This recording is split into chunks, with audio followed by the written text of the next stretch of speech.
is Stacie. My first one was born in the hospital, and I had asked not to do an epidural, and when I saw the nurses' faces, they just rolled their eyes at me and they were just like, okay. And I was just on my back the whole labor, and it was terrible, and I felt like I didn't get any support. It was so terrible. But I did it without an epidural. I felt really proud of myself. But I was just kind of sad that I didn't get more support. My second birth, kind of the same thing. I told them I didn't want an epidural. Halfway through the labor, I was like, okay, I think I need an epidural. And they're like, okay. And they just were just so happy to give me an epidural. And I was just really bugged that they didn't try to help me, that they just jumped to give me an epidural. Third one was during COVID, and it was just terrible. So terrible. It was just not a fun experience to be at the hospital, be in labor, have them try to give me a COVID test. And that was the breaking point where I was like, okay, no more hospital birth. Our insurance covered birthing centers. We just looked in the area, and this was the one that we found, and I felt good about it.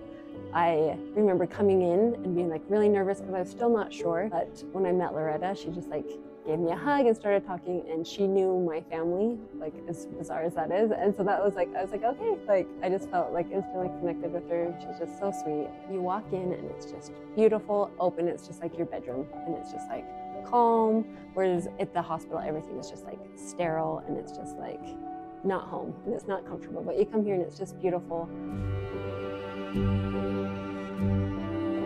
Having Paul right by my side the whole time, that was so beautiful.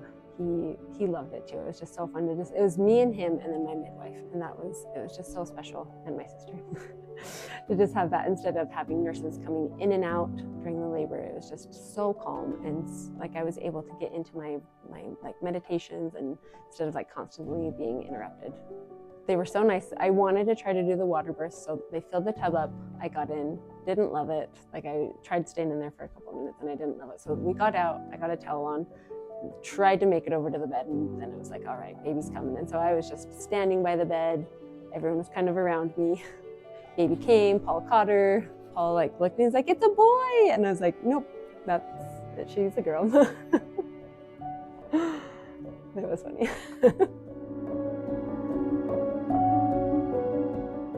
So I had the baby, we're laying, loving the baby.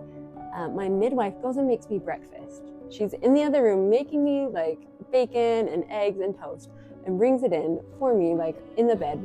We left an hour after I had the baby, so we were home an hour later.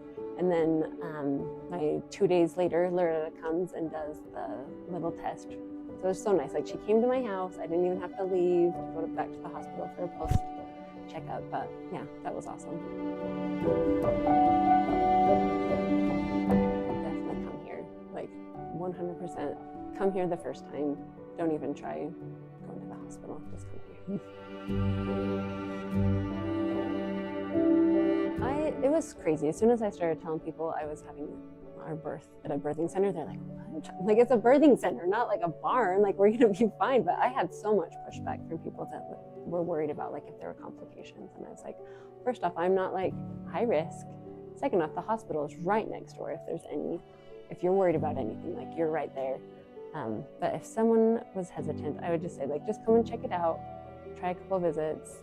If you're high risk, then maybe talk with your other OB. But if you're not, just come and try it. It's just night and day difference. They're not weird. They're just normal people. A midwife isn't anything weird. They're just great, and they can do anything that the hospital does.